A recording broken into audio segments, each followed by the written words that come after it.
Leonardo. I'm hanging out here over on the West Coast in California, and I'm hanging out with my friend Alexander Turbin. He's over there on the East Coast in Maine. How are you today, Alexander? I'm doing great. We're going to try to entertain all of the unlucky folks that didn't get to go to Comic-Con because we know the rest of civilization, comic book civilization, is at Comic-Con, and maybe we can entertain the ones that are too poor to go or whatever. Have you Some ever of us are been? busy making comics. Have you ever been to San Diego Comic-Con? I haven't. I've never. I mean, that Oh, thing I did. What was it? That recent convention I went to like yeah. last a couple months ago. That was probably the very first convention experience I've been to since the handful of ones I went to when I was younger and trying to become an Yeah, artist or whatever. Like yeah, yeah. I shopped at a few conventions. Never got no nibble. Well, never got nibbles, but never got any bites. You know what I mean? Right. I don't know. I've always like when I was younger, that was my grand dream to go to San Diego Comic-Con. But now it's so, they care more about movies and TV and all that stuff and the Comic-Con the cosplay girls and stuff like that that I'm not even really all that interested in going. It Well, feels like they put comic books at the end. you're in New York City. I mean, have you ever been to the New York show? No, no. I mean, how far is New York from you? 5 hours? 4 hours? three No, hours? it's like that's 8 or 9 hours. Oh, it's 8 or 9 hours. Oh, that's a bit of Yeah, a no.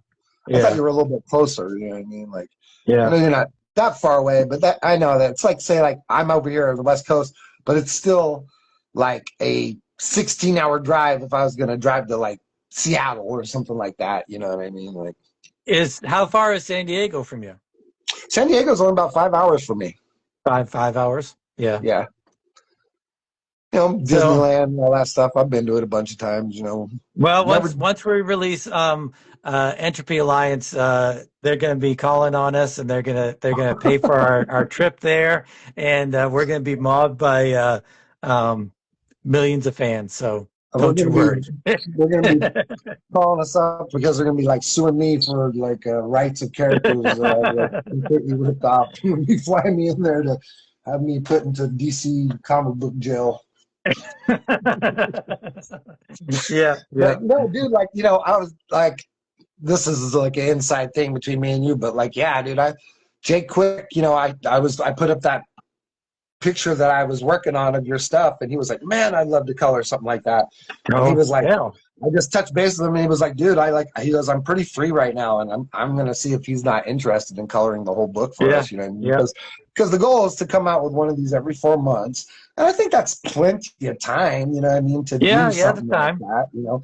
And even then, or even still, like we could come out with a black and white one and then do a compendium where we do like two of the issues released at once as full color things or something like Yeah, that. You know what I mean? yeah, yeah. And they could be Uh, we charge a little bit more for those, and the black and white ones could be a little bit cheaper and a little bit easier for people to get. You know what I mean? Like that kind of thing. yeah, Because maybe we yeah, only charge $5 for the black and white one, but maybe we have to charge $10 for the color one or something like that. But Jake's yeah. colors are so stunning. You know what I mean? He can bring Yeah, a he's whole amazing. different level of like interest to something like this by putting his colors on it. Because already the art on this thing is going to blow people's brains apart. I mean, we're going to deliver something that looks like it was done by like Dave Finch and Richard Friend or something like that, or Yeah, like yeah. it's going to be stunning for an underground piece of work. And it's classic comic books at its very best. And classic comic books is the very best is what we are here to discuss today as we look at the amazing, always incredible Frank Miller working with the undeniable talent of David Mazzucchelli. You're not a big fan of David Mazzucchelli, are you? Though. It's not exactly right up my alley, Yeah. but as an artist, there's just you cannot deny someone's talent. You know what I Yeah, mean? yeah. It's like it's kind of like I was doing that review of California Girls last week or whatever, and that is certainly not like it's aimed for teenage girls. It's aimed for that kind of person and or stuff. But it's just done so well, and the art is done so good that you can't. It's like you said, it's undeniably good. So you can't be like, oh, this I don't like this. This is bad. It's got to be under that heading of You know, it's good. It's not for me, but I enjoy it for what it is, pretty much. Yeah, I mean, I this think. is it's a stunning piece of work. And and when you look at it, like I said, the artistry is undeniable. Now, there's so much stuff happening on just like this first 2 pages, you know what I mean? Like it's it's wildly freaking brilliant work. And it's hard to like I wonder if any of it is digital or if this is all by hand, you know what I mean? Like No, there's 'cause there's no. This was what, 87, 86, 80, 87. I yeah, think it was 88 or something 87. like that. Maybe 88, because I mean this was It's after, 88. obviously it was after Dark Knight and Year One. Yeah, it's So that 1988. was 86. And So this I'm is thinking, actually, oh no, you're right. It's 86, 87. You're right. And then this is 1988. Okay. Yeah, you're yeah, right. yeah, yeah. So I mean, there's no digital coloring, there's nothing like that. This is, who does it say did color it? I guess maybe Richard Lewis? Richmond Lewis? Yeah, Um, Richmond Lewis. Yeah. yeah, Todd Klein letters, Richmond Lewis. Richmond Lewis Um, colors, David Mazzucchelli yeah, illustrator, Frank Miller yeah. writer. These colors remind me a lot of Lynn Varley, actually. They Not quite do. as not quite as painterly, and like you can tell that, I mean, this is done on the newsprint. This wasn't a prestige format kind of book, so they're using the color palettes that they can kind of get away with. But this awesome background is like, has a lot of depth to it and stuff, and that's like just the color you're looking I at. like how yours has a different color than mine does too, or Yeah, I whatever. was Like I was noticing that yours is yours, a I little bet bit more yours is gray. recolored. You know what I mean? Like does it have a set of recolors on there, like on your credits or It, whatever? there's actually, in the back, I think it has a color separation guide, maybe. No, I guess not. Because the I thought dude, it I somebody thought it must have had. come and recolored that. Yeah. No, yeah, here it is. Here's just the colors of one of the pages. So That's that's kind of beautiful. that's kind of interesting. Yeah. Yeah. So I don't know. It wasn't digital, obviously. So I think what they did is they put the black and white on, because here's the black and white Yeah. page, and here's the colors. So they had like Yeah, it's like a clear cell that they lay over it or yeah, yeah, whatever a that clear has, cell, kind of like uh animation. Yeah. Yep. yeah. There's a name So for it. that It's like 3 color separation or 4 color separation or something like yeah, that when they do it like yeah. that. Yeah, which I don't understand. Colors really boggle the mind. Like the fact that they use four colors on a printer, and one of them is it's not even white. There's no white, and yet you can come up with colors like this or like that, I and out know, of four colors, how can you do that? That's just crazy. dude. That doghouse, dude. That doghouse on the back is so That awesome, doghouse is awesome. That dude. that Like is amazing. that you got him to do. That's freaking Cyrene, right? Yep, yep, yep, That's yeah. It's, freaking it's awesome. dope, dude. Yeah. Yeah, man. Doghouse is the Well, man. when we swapped comics, he sent me all of those stuff, and I sent him all of the random accesses with Cyrene. So that was the one character that he knew pretty much of my stuff. So, That's rad.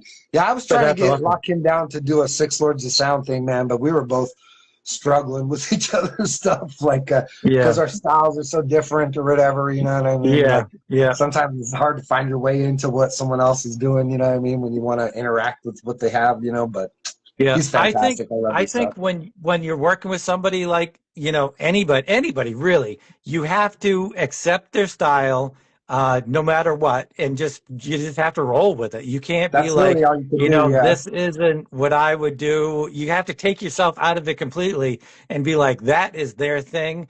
So it doesn't absolutely. matter. You Yeah, know. I agree. But man, dude, like just like just speaking on me saying like digital or whatever, and it's like, Yeah. well, clearly the colors, the colors are not digital. They just don't even look like that, but they do look like they were, like it could be on a canvas or something, like, I don't know, like these, like this really cool, like even on yours, you know what I mean? Like Yeah. that really just soft color that's happening over here. And these, like, as this train is coming in that background is just like, and then over here, like on mine, it's got all this like spittle, like white, like spray all over it, you know what I mean? That's just like speckling across. So it's like perfectly colored, but it also has like these artistly little drops of white speck across it, you know what I mean? To give it this sort of like dashed painting fill or whatever, you know, like, Yeah. I mean, it's really gorgeous stuff. But like the line work on this thing, like as this train is coming in, dude, like all these straight little pillars, you know, underneath it or whatever, and like this whole girder system, you know, reaching across the train, and all these incredible straight lines on this train. That stuff is so hard to do, dude. Like, Yeah, yeah, you know, definitely. It's reference, right? It's it has to be. it's obviously reference, and I don't know how much of it is reference, whether or not it's completely taken from. You think it's maybe traced or something like that? See, that's what I don't know. You know what I mean? Is like it's so good because you obviously know it's reference, but it's like, you know, that's why I want to know. Is like, does this? Because it looks like it's like SketchUp or something like that. You know what I mean? The Yeah, way it's so yeah, tight and so perfect. But if that's his hand, you know, or like even right here, like in this side, you know, on the as Gordon is coming in, you know, to the train station over here with his, yeah, he's got that great weight. You know, you could feel the weight in his suitcase, you know, in that arm or whatever. yeah, yeah, But yeah, definitely. which don't really pay is just like look at the girders like stretching off and the you know Yeah, how yeah, every you know and the printing on that had you know I mean dude those are tiny little lines and they just like they're so perfect you know and it just creates that perfect thin you know line going all the way down the center of that you know like that stuff is extraordinary you know like yeah. Oh, yeah, definitely. And the blacks that he's putting everywhere. This is a mhm. heavily black. Same thing with the other page. You know, there's just a whole lot of black in there. It's so like you know and here's the thing that what like you know that it's just like you look at something like this and it's you just go by it so fast you know what I mean it's just like Yeah, because it's yep, Batman's not in it and nobody's fighting and you know yep, what I mean there's no Batmobile and you know it's not the Joker you know it's just this very opening sequence you know establishing shot kind of scene you know but there's yeah, just hours and hours and hours of work in this it looks like to me you know what I mean like yeah, this yeah, definitely. this ceiling just I mean how many days of work does it take to do that ceiling like I don't know Yeah, like it would take me this drawing would take this panel would take me yeah. probably 3 days to ink this. It's kind of like, have you ever seen Arthur Adams doing his pages where he uses he squares everything off, he uses Yeah. the grid method, Mm-hmm. and like this is nuts. Takes That's it. forever, must take forever.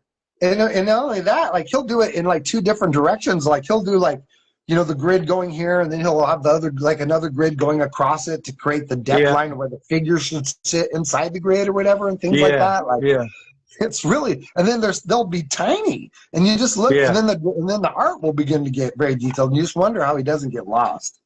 yeah, yeah, yeah, definitely. I wonder if he uses the grid on any of this stuff. I don't Kind of know, feel but like he doesn't. you know, like this stuff, it's really amazing work. Now it doesn't exactly speak to me as far as like the type of art I do, because I always like something a little bit more, you know, with a little Yeah, bit more lines, and I like the Al Williamson thing, and the, you know, I'm just like a student of that style or whatever, but.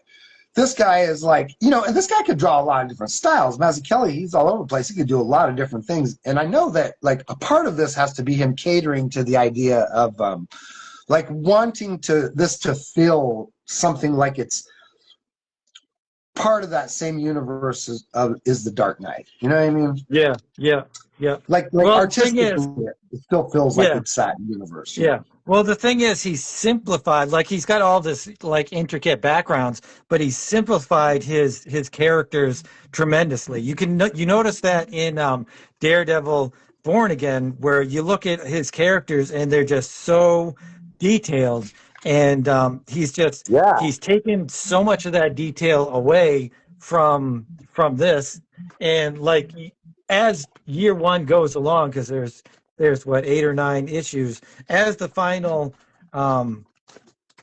issues come along, he is a lot closer to that simplified way of doing things. Like he's using a lot of blacks and a lot of big thick lines instead of the intricate detail that he used earlier on, Yeah, which has been I can't help but think that he's trying to like like I said, like somewhat emulate the style of Frank Miller and the Dark Knight books. You know what I mean? While Maybe. Yeah. still Yeah. bringing his, like his concept to it or whatever. Because it's the it's just that that general broadness of the Frank Miller style. You know what I mean? Yeah.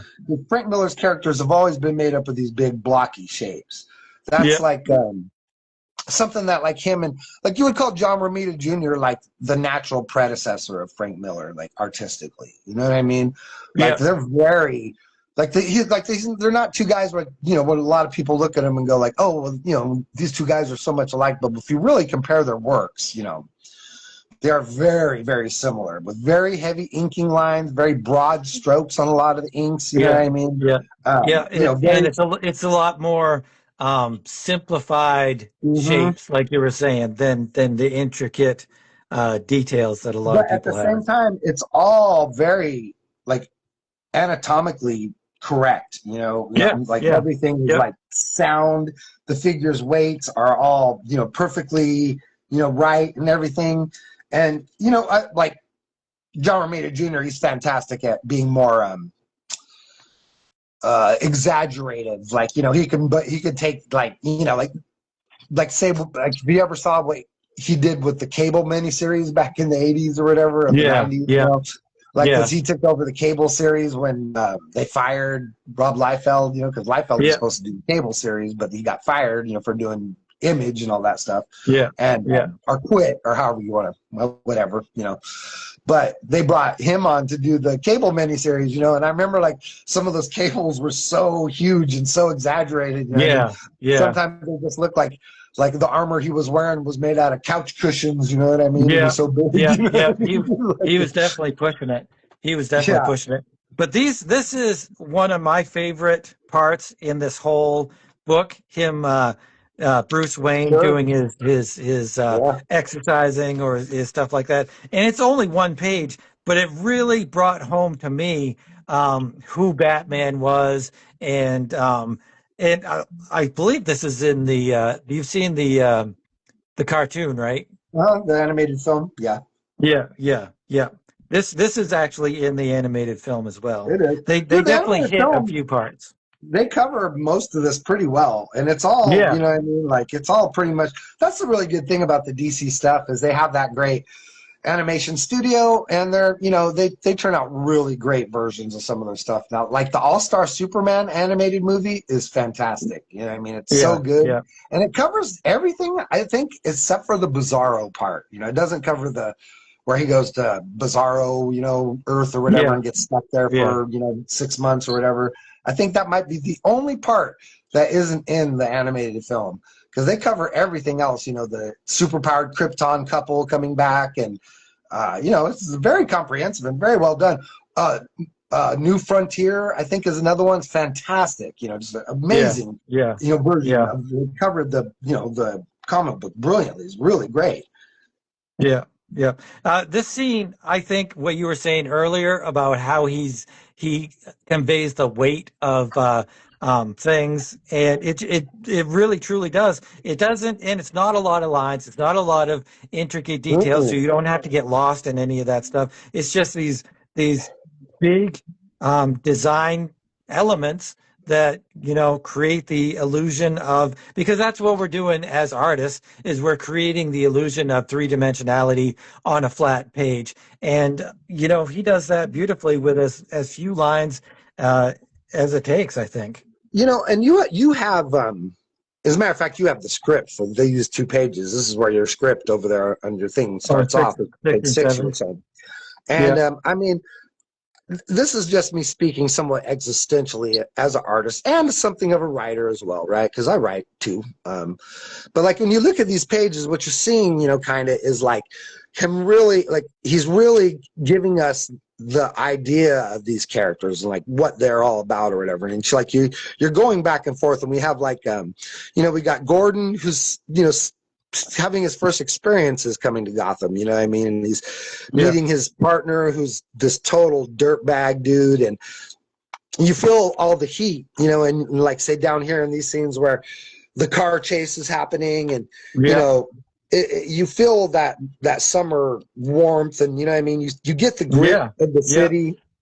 Yeah. It's giving Definitely. you like this a lot of this like environment, right? But then we come up to our Batman stuff, and it's just like boom, it's just an empty panel. You know what I mean? It's Yeah. empty Yeah. panels with two black tombstones and just this Yeah. dude kneeling, and then that's it. Everything else is just left for us to imply. You know, it's a cold, snowy morning. You know what I mean? And you know, he's out there saying good morning to his mom and dad in the only way he can. You know, and it's like once again over here, like with Batman. You know, it's like these empty panels, you know, what just the determination of what he's doing is the center Yeah. thing and nothing Yeah. else, you know. Yeah. And even down here with this beautiful, like this, you know, vagary of Wayne Manor in the background as he's knocking this tree down with his feet. But everything else is just empty, you know, it's just an empty Yeah. thing, you know, with Yeah. these implied dottings of like, you know, Right. Right. what's Which is happening him. around him. Which Yeah, is it's his just him. emotional. You Uh, know. and it's just like I feel like, you know, the art is Mazzucchelli. He's doing all of the art, but I feel like a lot of the stuff that you were talking about and this panel here. Let's it's read like this. the context. It's like, I'm gonna yeah, read it's like the um context. Is the context there? You know what I mean? page It's page six. where's the page 6? Page 12, page 8. Maybe it doesn't. Where I thought it said had page 8, page 6, page 8. No, I got page 8 continued, page 10.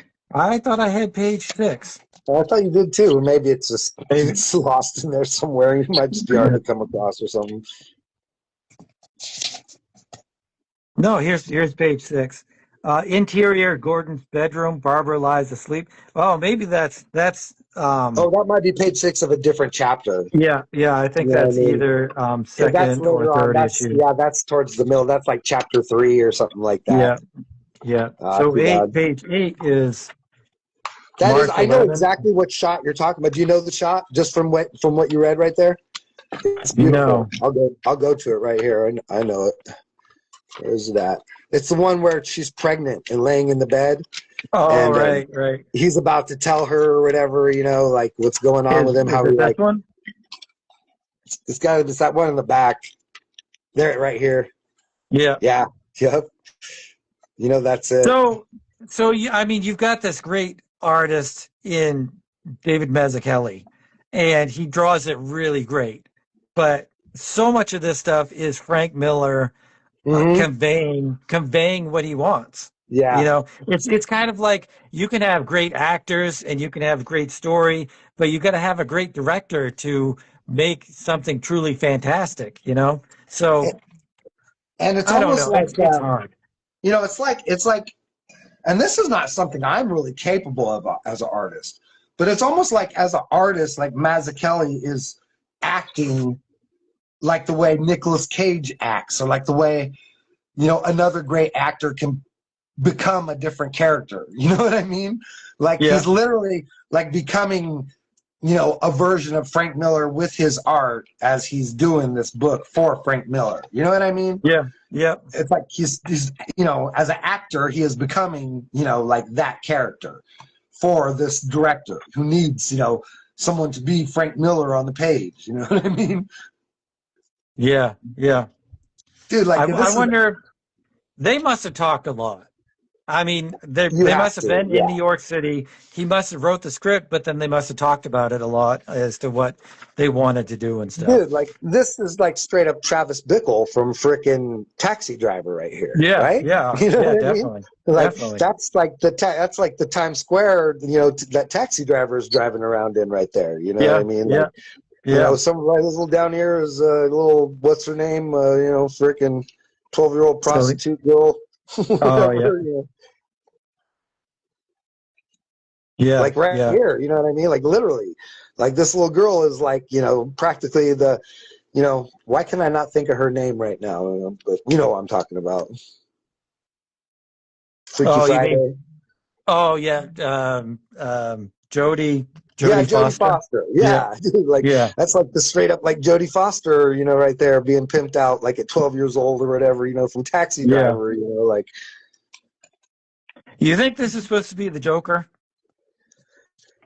I don't know. You know what I mean? Like, I'm not the type of guy that speculates about things like that. You know, like, in all honesty, I always picture the Joker as a more innocuous character before he becomes whatever he becomes. You know what I mean? I feel like that's part of the Yeah, poignancy of what he is that, you know, he's a very normal dude that stepped off the edge and never came back, you know, freaking, and you know what I mean?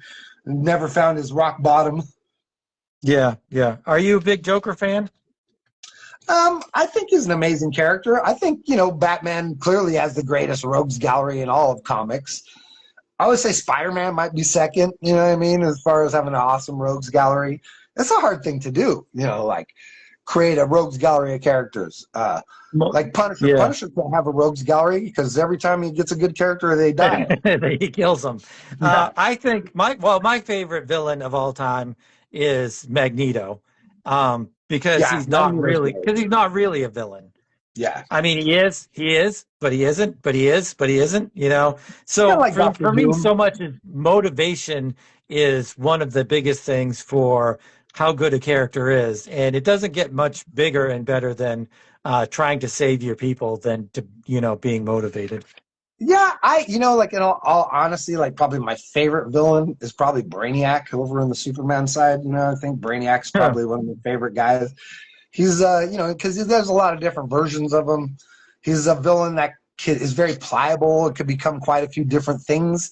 And when you use him properly, he's utterly diabolical. You know what I mean? Because he's not really, you know, doesn't have like a genuine. I want to use the word human because clearly he's not a human and never implied to Yeah, be. But he has no humanity. You know what I mean? yeah, yeah, It's just an AI thing that's just an AI bot that has a, you know, set of tasks that it's supposed to do. Like essentially, it's like Skynet in Krypton. You know what I Terminator. mean? It's Oh like, yeah, you know, it's like Krypton's version of Skynet that got out of control. You know, that's what Brainiac is, yeah. dude. Like that car crash right here or whatever. Like, uh, oh my gosh, you know what I mean? Like some of the stuff was just like, let's go back right there. Yeah, right here. Car Yeah, crash yeah. right there, dude. It's Like that it's wrinkled up amazing. hood or whatever, you know what I mean? And then the front of the little Jeep that's all mangled in front of it. Just like, dude, you know, because he's just going in and blooping those lines in, but how does that look so perfect? You know what I Yeah, mean? yeah. Or like It really the does. windshield, you know, he had to have gone in and done that windshield with like white out or something, you know what I mean? He probably just blacked the windshield in and then went in and did those like shatter marks, you know, on there or whatever. Like, Yeah, dude, yeah. you know, Definitely it's the could have. storytelling stuff, like these three black panels over here, you know, no art, Yeah, you know what I mean? But the story just coming along. Like some of that yeah, stuff like was like very magical to me when I was young and I was like discovering comic books for the first time. And like there was a really great Daredevil sequence, and you might be familiar with it. You're way more like up on all that Frank Miller stuff than I am, but I remember it being like, you know, it was sort of like the anti version of, you know, hanging the guy over the cliff or whatever. And it was yeah, like Daredevil, and he knocks this dude out.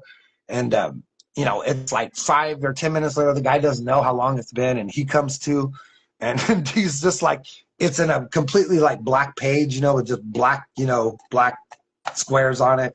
And it's just his voice. He's like, hey, who's there? You know, and it echoes, who's there? Who's there? And, you know, Daredevil's like, tells him that, oh, we've been running underground for about, you know, 15 minutes. He goes, you're a good 5 miles underground right now. You know what I mean? He tells him. right, right. And he's like, you're going to tell me everything I want to know right now. He goes, because if you don't, and if the next word comes out of your mouth is exactly what I want you to say, I'm going to turn around and walk out of here and leave you down here. And the guy's just like petrified, you know, at the thought of being Yeah, yeah, buried alive under the city in a pitch black sewer, you know, where he doesn't know yeah, up from down or left from right, you know. It's just like, that's just magical yeah. I because it don't, leaves so much to your I don't remember imagination, that. you know. Yeah, yeah. It's just all black, I you know don't, what I I don't mean? remember that one. Yeah, stuff like that, man. You know, Must have been early Frank Miller yeah, or mid yeah, Frank Miller magic is, stuff. maybe it might not even have been a Frank Miller. It was just a Daredevil or something, you know what I mean? It might even been, you know, because I'm, like I said, I'm not that up on that stuff, Well, but that definitely sounds Frank Millerish. yeah, you know, just the That whole concept scene, of it or that whatever, you know. scene. Yeah, Yeah, being, yeah, you know, that blind guy that just sees everything in your head like a map and being able to just like run freaking 12 miles down to the bottom of the sewer or whatever, Yeah. Yeah. threaten to leave some poor bastard down there if we're going to be a mole person and never come out and see the light again. Yeah, my first introduction to Frank Miller, and I wasn't into comic books at the time or anything, and I was maybe like 8 or 9 or 10 or something. Was when it must have been it was Frank Miller and his Daredevil, and he must have been just skewered by Elektra because he rises out of a trash can and he's got the sigh in him and like trash is just going everywhere. He's got blood everywhere. And I was just, that scared the crap out of me. I was like, what is this? I couldn't handle it. I couldn't handle it. Yeah. I never had an experience like that with comics, you know what I mean? Like, I was desensitized by films and stuff like that very young, I think. You know, I went to go see Alien in the theaters, and I was only 7 years old. Yeah, yeah. And I remember, like, being petrified, right? But what saved me, because I remember when we went and saw this with, like, friends or whatever, and it was like, I remember, like, my buddy's mom was like, if the movie gets too scary, you go next door to the theater and they're playing the Muppet movie. And I was there with a handful of friends, you know. Don't get me wrong, I wanted to see the Muppet movie. And I actually never got to see the Muppet movie in the theater, which is a bummer. Yeah. That's a different story. but I, you know, was there with 2 or 3 friends, and I would, you know, I didn't want to be the kid that was, like, too scared to sit through the movie. And I was petrified. Yeah. And I remember the commercials were really scary for that film. Like, you know, they really scared me, you know, because they had this, like, strobe light effect in the commercial where it's just like them in the hallways, and you just hear like weird noises and screaming and stuff, you know, and it was like very, very scary. And what saved me is that freaking little worm crawl that thing does after it comes out of the stomach or whatever. Yeah. You know that it comes out of the stomach, then it does that little across the screen or whatever, you know. And when it did that, I was like, that's a Muppet. You know what I mean? And that's what saved me, man. And that was after that, I was like good for the rest of the film. Like, you know, none of it bothered me. The cat scene, you know, the guy in the room with the chains and the dripping water, you know, which is one of the more terrifying sequences in the film, you know, like, yeah, that was cool. You know what I mean? And after that, I was very desensitized. Yeah. So, like, I didn't have a lot of moments where, like, things frightened me or overwhelmed me, you know what I mean? Mostly I got addicted to the big scares. Like, and after that, like, stuff, like, for a long time I was really into, like, Tales from the Crypt, and I would look for the old Tales from the Crypt books, and I loved to see all the scary art, and I loved to see, like, the monsters tearing people apart and people getting their heads chopped off by old-timey, you know, like, headsmen and that kind of stuff, you know? Have you tried? I don't do horror at all. I've never done horror. But like horror movies don't scare me or anything now. But when they did, when I was little, I did. But have you tried anything horror in VR? No, but I'm definitely going to. Okay, I'm definitely going to get the Resident Evil games. It's too much, dude. It is too much. Like somebody is literally behind you, and you're like, "What? They're gonna kill me." Dude, it is too much. I can't do it. I can't play Resident Evil, any of the Resident Evils on the PlayStation VR. It is just too scary. I'm currently playing through VR Horizons. Yeah. And it's a stunning experience, dude. I honestly it is. Multiple times I'll have to take I'll have to just peek under the eyes for a second and be like, okay, I'm standing on my living room floor. You know, I have to reinsert the idea to my brain. You know what I mean? Because they'll stick you up in heights that are so, like, I'm scared of heights guy, you know?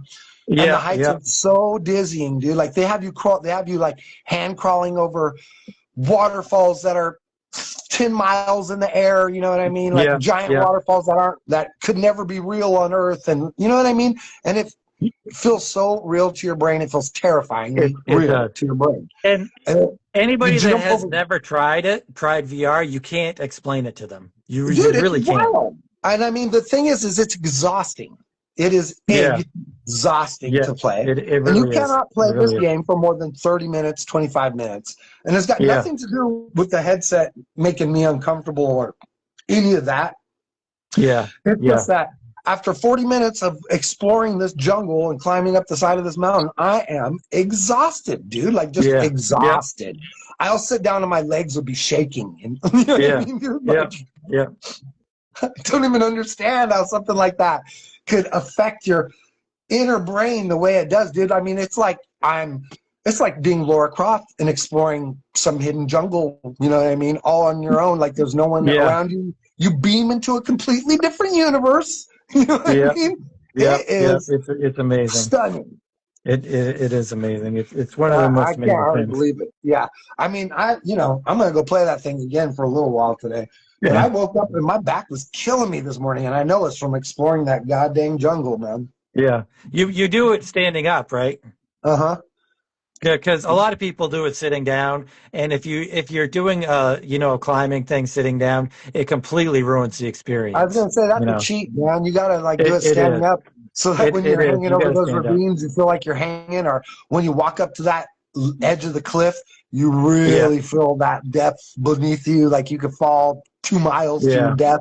Dude, Yeah. Yeah. it's In dude, the climbing there's sequences, I can't look down. You know what I mean? Like I can't look down. yeah. There'll be climbing Yeah. sequences where I'll get stuck and I don't know where to go, and Yeah. I'll be like, I have to close my eyes and look around at the top because I can't look down. It'll terrify me too. And I know I'm Yeah. standing on my living room floor, but it's too Yeah. scary. Yeah, it's too bad that they don't have this game on the PlayStation. But for what's the other one? The Facebook one. They have a game called The Climb, and one of the I've seen things it.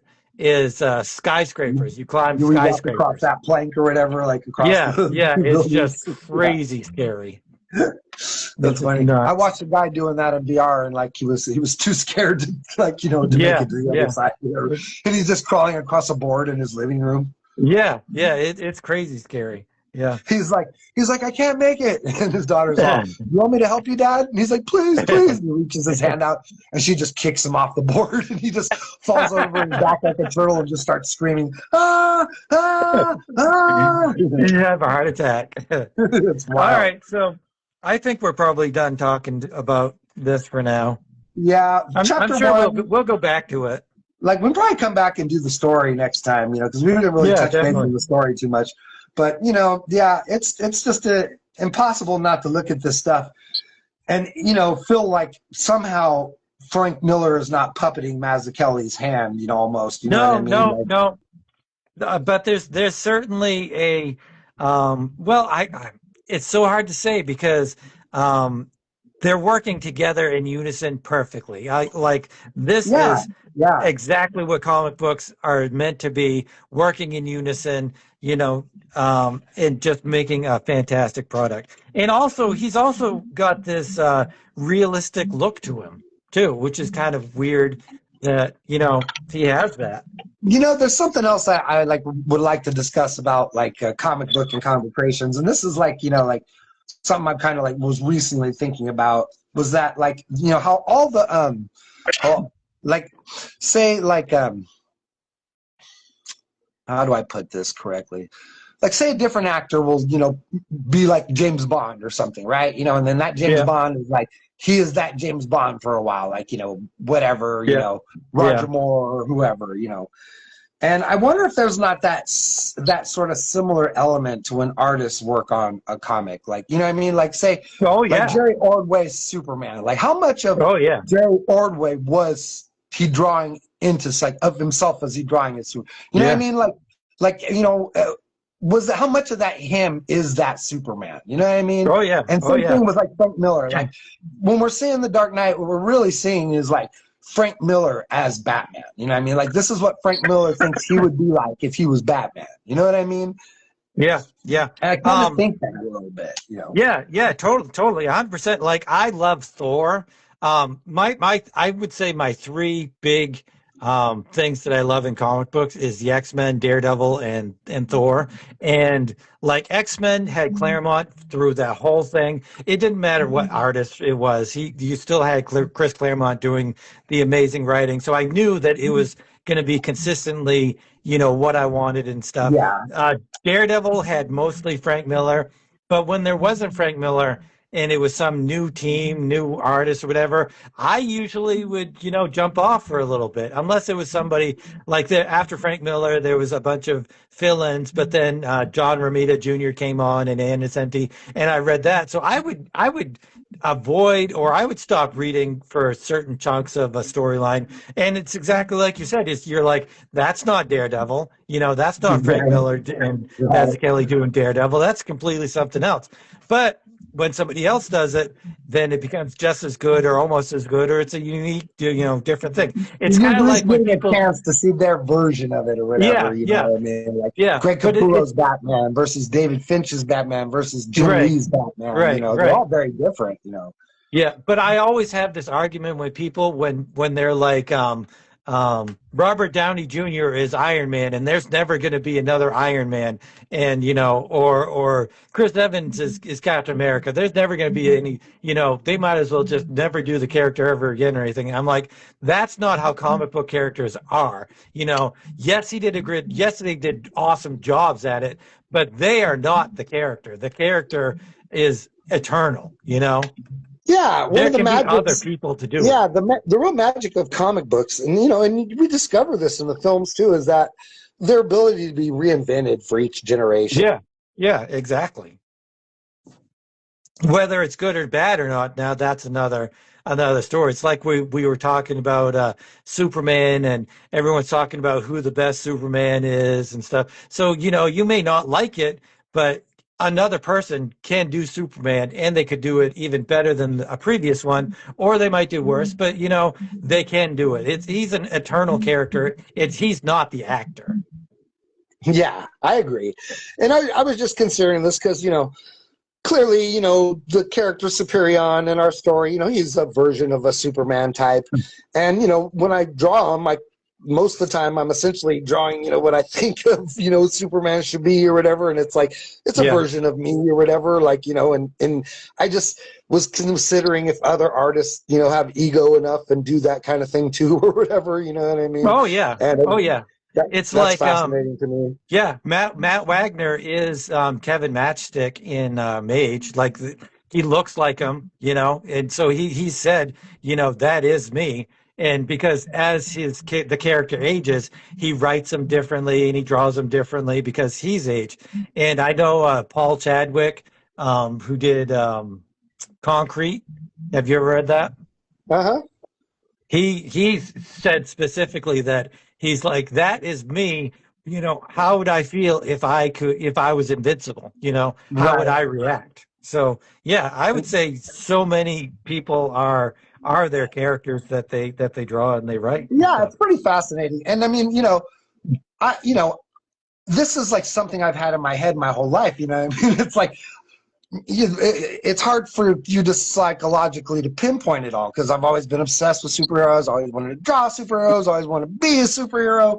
And it's like, there's a certain amount of like fantasy fulfillment to finally get to sit down and draw a book like what we're doing right now. And it's like hard. Because, say, like I had aspirations to do something like this, but it's hard to ever sit yourself down and be like, I'm going to commit myself to this and I'm going to do this big, huge project. But now that we're doing it, I'm just like, it's all I want to do and it's the only thing I'm working on. It's all I care about. You know what I mean? I just want to do the best version of this thing as I could possibly bring to it or whatever. And it's just interesting to me to psychologically begin to understand that about myself, and then for the implication to come back and start to think about it as with other artists. You know what I mean? Yeah, definitely. I definitely understand 100%. But not to blurble on for too long, but once again, it's Comic Books from Coast to Coast, and you've been hanging out with Joe Leonardo and Alexander Turbin. We're both comic book creators.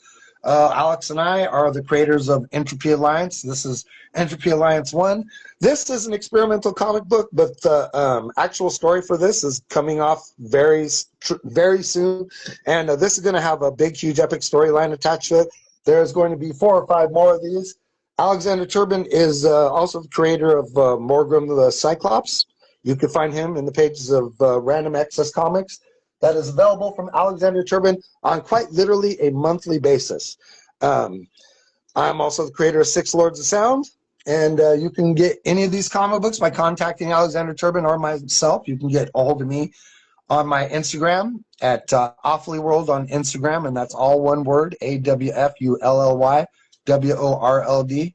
What's going on with you, Alex? Like you said, I make a comic book called Random Access, and I'm definitely opening this up to other artists. It's becoming more of an anthology. It was Did you do that just cover, or was that someone else? nope. This is me. That's Neil awesome. Devlin did the logo, but this is, yeah, I've been thinking about. It's funny how sometimes you have an image in your head and you just think about it and think about it and think about it. So I've had this image in my head for, almost years, pretty much. But this is one of the main characters in my storyline that is part of the Return of the Old Gods storyline, which is All running right. in Random Access, and you can get these at patreon.com/Alexander Turbin, and it's just $3 a month. But like I was saying, I'm opening up this to other artists, and this has three other artists this month, and it's Shane Evans, Jeremy Duncan, and Doug Roberts, and they're all doing this. This is some fantastic stuff that Yeah, they're those are working all on, good and groups. it's so different stuff. This last one. The Doug Roberts stuff. He's one of my patrons, and he contacted me about being in Random Access. And this is I love his stuff. His it's like Mobius, very Mobius-esque kind of stuff, which I'm Dude, that whole really book digging. looks so classic 80s underground comic, you know what I mean? Yeah, That's yeah, great, definitely. dude. Definitely, I and love that.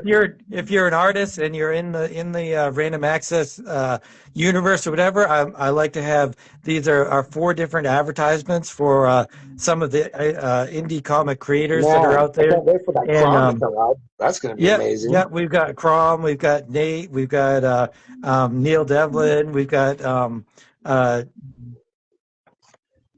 Flip that over and let's Doghouse look at there. that doghouse picture on the back. Show Yeah, the back cover. yeah, Wow, definitely. Where he does some so cool. Cyrene. Yep, and And the Death Adrian. Knight? Dude. No, that's Oh, not the Death Knight. That's that's the not Red Death Knight. Knight. That's the Yeah, Red Knight. Yeah, okay. right, right. That's the guy But yeah, with the Dracula armor or whatever. Like, oh yeah, man, that's awesome. That armor's so hard to that's do. definitely. Dude, that But armor's challenging. yeah, yeah. But yep, you can. And we're working on getting a website. You know, I took my website for granted, and this new thing that I'm working on where every artist can join and have their comic book on a website. If you don't have a website, it feels so different than when you do. Like you don't have one, and I it's don't it's like believe being out in the cold. It's like being out in the cold. It literally is. And so I'm really excited to start this new thing where every artist, if they have a book, can have it on the website, and it's going to be the eBay of indie comics creators.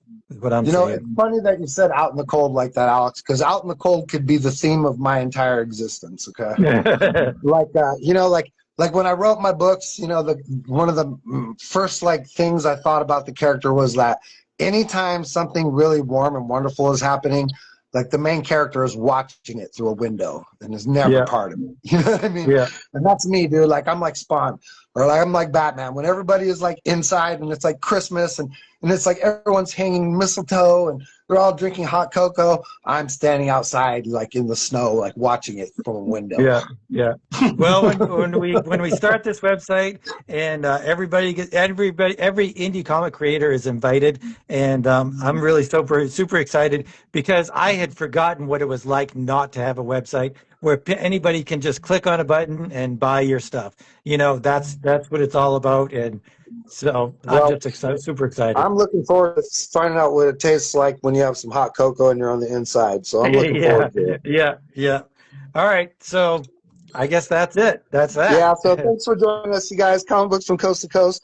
Please, if you watch to the very end, we thank you a lot. That helps Alex push this out, the algorithm, and other comic book people to get a hold of it and see it. Please throw down a like, follow, subscribe, leave a comment. We appreciate all that stuff. If you're a comic book artist, and just like Doghouse or just like any of those dudes just shown in Random Access, if you'd like to be involved, please contact us. If you'd like to have your art or your comic book featured on this show, absolutely get a hold of us on our Instagram and send us a copy of your book, and we will definitely feature it on the show. And once again, thanks for hanging out with us. This is Comic Books from Coast to Coast. And there's a little thing we like to say at the end, so go ahead and give them the marching orders here, Alex. Whether you're an artist, writer, or reader of comics, you're part of the family, you're part of the group, you're part of the whole thing. So keep on creating.